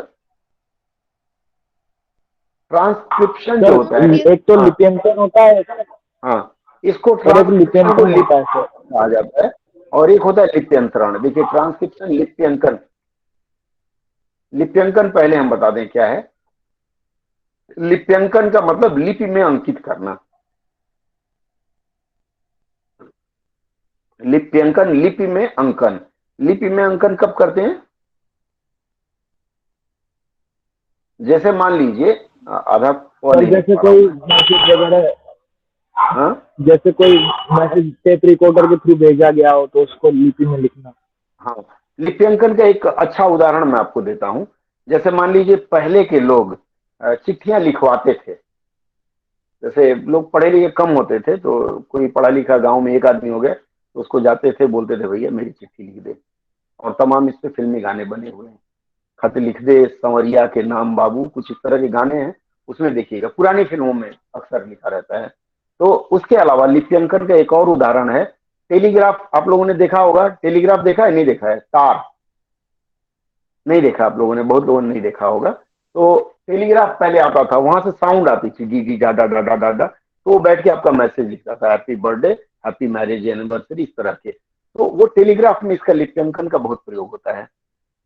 इसके अलावा जैसे मैं बता रहा हूं आपको, बोल रहा हूं और आप इसको लिख रहे हैं, दैट इज लिप्यंकन।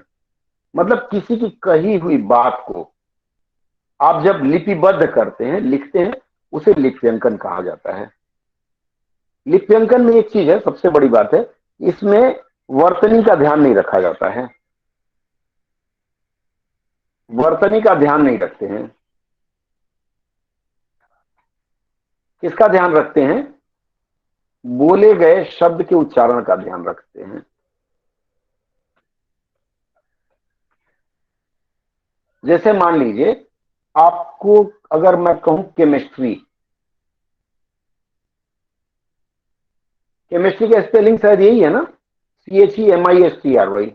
Yes sir. हाँ या ना, यस सर। केमिस्ट्री। लेकिन जब हम इसको, मान लीजिए कोई हमसे कहता है केमिस्ट्री, तो हम उसको क्या लिखते हैं? केमिस्ट्री तो नहीं लिखते हैं ना,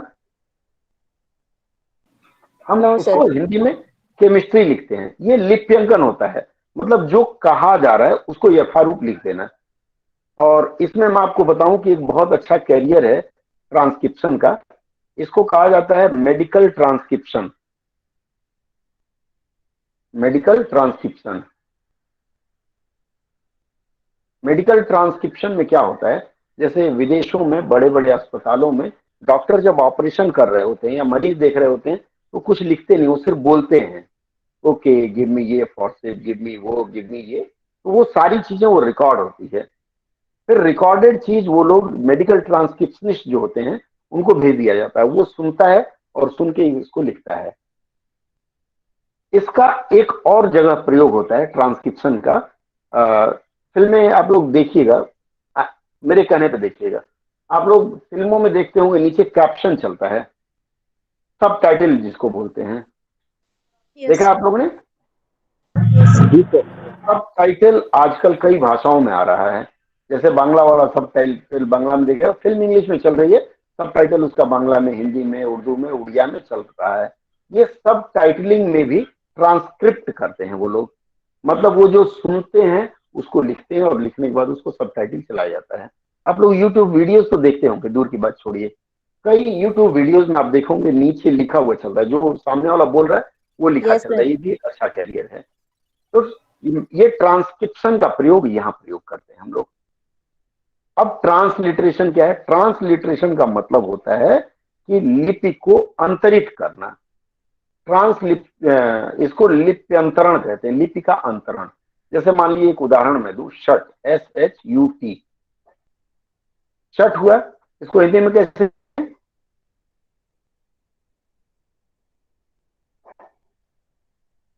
शट ऐसे लिखते हैं ना, या फिर BOY, वॉय को ऐसे लिखते हैं, देख पा रहे हैं ना आप लोग मैं जो लिख रहा हूं? या फिर मान लीजिए कोरोना, Yes, sir. कोरोना ऐसे लिखेंगे, कॉलेज जैसे लिखना हो हमें, कॉलेज हम ऐसे लिखते हैं। अब देखिए क्या अंतर आ रहा है यहाँ, ये का के ऊपर एक अर्धचंद्र डाला है ना हमने, ये होता है आपका लिप्यंतरण। और लिप्यंतरण हम लोग अक्सर परीक्षाओं में करते हैं, बोलचाल की भाषा में भी करते हैं, और आजकल हमारा जो ये व्हाट्सएप वाला है इसका गला दबाते हैं, इसमें भी तो हम लिप्यंतरण ही कहते हैं। किसी को कहना होगा सेल चल रही है, लिखना होगा सेल चल रही है, तो हम क्या लिखते हैं जरा बताएं मुझे, मैं लिख रहा हूं।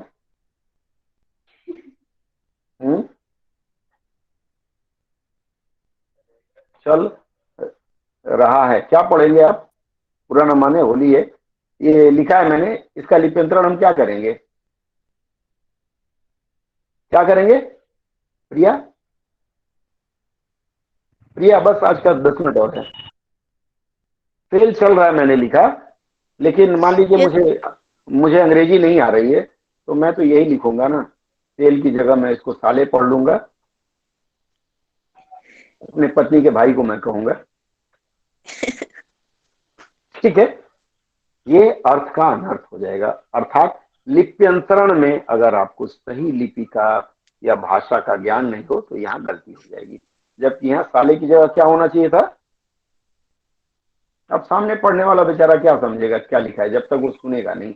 इसलिए लिप्यंतरण कई बार नुकसान हो जाता है, और आप लोग व्हाट्सएप, फेसबुक और तमाम जगह ये जो इस स्टाइल में हिंदी लिखते हैं, इस स्टाइल को बदलेंगे नहीं तो मेरे ऐसा जो कम समझदार है आधुनिक भाषाओं का, वो तो यही समझेगा कि ये गाली दे रहा है हमको।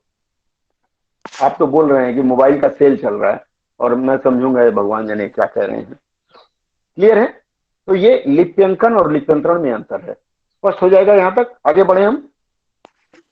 जी सर। एक और है अननुवादता, बस इसके बाद आज खत्म। अननुवादता ये क्या है?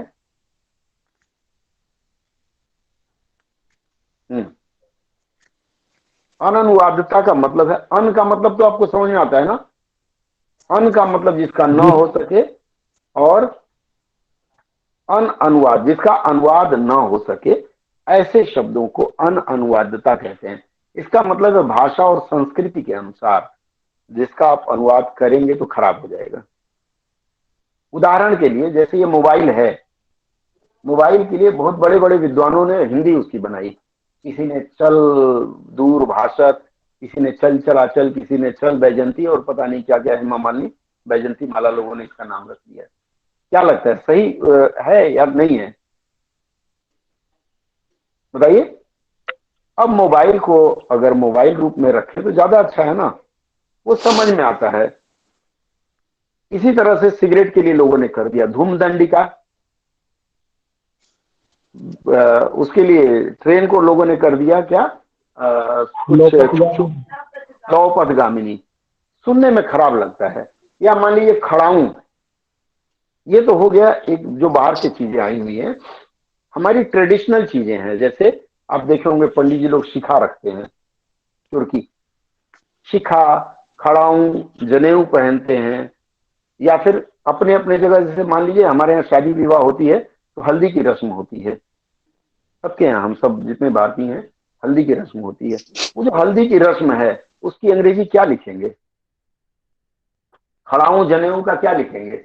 हल्दी का क्या होगा बताइए प्रिया? घर में किसी की शादी देखा आपने, सहेली का, बहन का? Yes sir. इसकी शादी देखी आपने हाल ही में? सर दोस्त ये दीदी की। चलिए बहुत अच्छा। जो हल्दी की रस्म थी आपकी दीदी की, हल्दी की रस्म हुई होगी ना? Yes sir. तो हल्दी की रस्म को आप बताएंगे किसी अंग्रेज दोस्त से अनुवाद करेंगी, क्या लिखेंगी? आज लिखेंगी कि आज मेरे बहन की हल्दी है,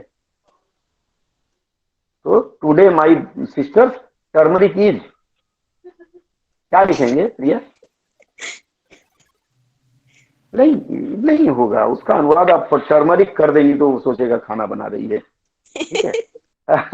ऐसे शब्दों का अनुवाद नहीं करना है, मतलब परंपरा में, संस्कृति में जो शब्द हैं उनका अनुवाद नहीं करना, उनका लिप्यंतरण करना है। खड़ाऊं, उडेन स्टिक लिखेंगी या उडेन चप्पल, वो खा जाएगा, वो मतलब वो भाव नहीं आएगा। अब जिलेबी को आप राउंड राउंड स्वीट लिख देंगे तो खराब हो जाएगा। या फिर आप रसगुल्ला को बोल देंगे राउंड राउंड स्वीट, रोसोगुल्ला को रोसोगुल्ला ही कहेंगे हम, ठीक है। संदेश को संदेश ही कहेंगे, संदेश को एसएमएस मत बोल दीजिएगा। पश्चिम बंगाल का एक प्रसिद्ध मिठाई है, संदेश बोलते हैं, सूखी मिठाई, बहुत टेस्टी होता है। कभी बंगाल आए, जो मोहित जी बंगाल आए तो जरूर टेस्ट करिएगा संदेश, ठीक है जी सर। तो संदेश का मतलब एसएमएस या एमएमएस या व्हाट्सएप नहीं है। संदेश का मतलब वो एक मिठाई है, तो उसको एसएमएस व्हाट्सएप स्वीट मत लिखिएगा, क्योंकि जो परंपरा और संस्कृत है और वही अनुवादता है, मतलब इसका अनुवाद न किया जा सके, उसका अनुवाद किस रूप में करना है। जैसे प्रेमचंद कुल्हड़ का किए हैं। अब कुल्हड़ का मतलब क्या होता है? अर्थ एंड पॉट लिखे तो वो भाव नहीं आएगा। जैसे मान लीजिए मुझे हरियाणा की दही बड़ी अच्छी लगी थी, मैं गया था एक मित्र के ससुराल, क्या दही उन्होंने दिया था, सॉलिड एकदम लाल लाल, और ऐसा लग रहा था कि ऐसे कटोरी उल्टी भी कर देना तो सॉलिड ही गिरेगा, उसमें से पानी नहीं गिरेगा। ऐसी दही बहुत पसंद करता हूँ, तो वो आज भी नाम लेता हूँ। तो उस तरह की दही कहाँ बन पाएगी? अब उस दही को किस रूप में, अंग्रेजी में तो वर्णन नहीं कर सकते जब तक मैं कहूँ जमी दही, या दही का जामन होता है ना, जामन समझती है ना दीक्षा? क्या बोलते हैं? बिल्कुल सर। तो दही के जामन की जगह हम क्या बोलेंगे अंग्रेजी में? नहीं बोल सकते। तो उसका लिप्यंतरण करते हैं, और ये अनुवादिता इस बार के लिए महत्वपूर्ण प्रश्न रहेगा 10 नंबर का। ठीक है सर। ठीक है, आज बस इतने पे ही मैं बंद करना चाहूंगा। अगर आप लोगों की इच्छा होगी तो मैं 4 क्लास और लूंगा आप लोगों की। Sir, it was a wonderful class. Seriously, it was so interesting and enjoying. चलिए बहुत अच्छा, कुछ सीखा आपने, और मैं चाहता हूँ एंजॉय तब मैं करूंगा जब दीक्षा पास करने के बाद अपने घर की जमी दही खिलाएंगी। मैं आपके गांव आऊंगा, चिंता मत करिए, ठीक है? क्योंकि वो दही बहुत पसंद, दही बनती है ना घर में। हाँ जी सर, बिल्कुल। ठीक है, और एक चीज और मुझे हरियाणा की बहुत पसंद है, हमारे मित्र हैं रोहिला जी, उनकी मैडम बनाती थी, वो मक्खन जो निकालते हैं ना ऐसे। हाँ जी सर। हाँ, वो जो ताजा नूनी घी बोलते हैं सर उसे। जी जी जी, वो मुझे बहुत पसंद है। तो कभी आऊंगा आप लोगों के गांव तो खाऊंगा, लेकिन शर्त यही है कि ये परीक्षा पास करनी है और नौकरी लेने के बाद, ऐसे नहीं आऊंगा। जी सर। ठीक है, चलिए, और किसी का कोई संदेह हो तो बताएं। शेयरिंग बंद कर रहा हूं मैं और रिकॉर्डिंग स्टॉप कर रहा हूँ। एक मिनट। हाँ बोलिए सर, ये लिप्यंतरण का आपने जो एग्जाम्पल बताया है, थोड़ा सा स्क्रीन नीचे करते। अच्छा, फिर से शेयर कर रहा हूँ। लिप्यंतरण का मतलब मैंने बताया आपको, लिपि का अंतरण करना। लिपि का अंतरण का मतलब ये हो गया कि जो उस भाषा में लिखी हुई है, जैसे मान लीजिए आप, प्रिया कलकत्ता में है शायद ना? नो सर, प्रिया बिहार में। बिहार में। हाँ, बिहार में है। चलिए लाठी मैं बोल देता हूँ आपको, लाठी, ठीक है। सॉरी लाठी, लाठी बोलता हूं मैं पहले। लाठी आती है ना, क्या होता है, हैं? प्रिया, नहीं लाठी देखा आपने, क्या होता है? सर, वो चूड़ियां जो बनती है।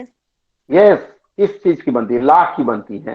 हाँ। ये मान लीजिए अभी तो मैंने आपको अंग्रेजी से हिंदी बताया, अब मैंने यहाँ देखिए लिखा है लाठी, ठीक है। लाठी जो मैंने लिखा है इसका लिप्यंतरण कैसे करेंगी? अंग्रेजी में LAHATHI, यही तो लिखेंगी ना आप, लाठी। यस क्या सर। लिखेंगे? यस सर, यही। यही लिप्यंतरण है। हाँ, आपको मान लीजिए आपको लिखना है जनेऊ, JANEU, जनेऊ ऐसे लिख देंगे, सेक्रेट थ्रेड नहीं लिखेंगे। इस तरह से आप लिख सकते हैं, यही लिप्यंतरण है। और व्हाट्सएप फेसबुक पे तो इस्तेमाल करते ही हम, इसमें कोई बड़ी बात नहीं है। सर जैसे बॉय हाँ बोलिए। आपने ऊपर बताया हाँ है, शर्ट, शर्ट और हाँ बॉय। हाँ, तो जो बॉय हम लोग लिखते हैं, जैसे कॉलेज लिखते हैं, तो कॉलेज को अगर आप ऐसे लिखेंगी KALEJ, कॉलेज, तो ये गलत हो जाएगा। लिप्यंतरण में इसका याद रखना, उसके उच्चारण के अनुसार लिपि काटी। ठीक है, रचना मैं क्लास के टाइम बताऊंगा। तो का के ऊपर अर्धचंद्रकार लगाएंगे तभी सही माना जाएगा। जैसे बॉय मैंने लिखा, तो बॉय को आप आधा वाय, बॉय ऐसे लिखें तो ये गलत माना जाएगा, ये वाला सही है, बॉय वाला बॉय, ठीक है। और ऐसे इसे बाय बाय भी बनता है, ठीक है। ये लिप्यंतरण का आपका प्रकार रहेगा। बंद करूं शेयरिंग? Yes sir. ठीक है, और किसी का कोई प्रश्न? Yes sir. हाँ बोलिए। तो सर बहुत अच्छा लगा क्लास, बहुत सर चलिए, क्लास बहुत तो अच्छा। बहुत ही अच्छा था, बहुत सारी कंफ्यूजन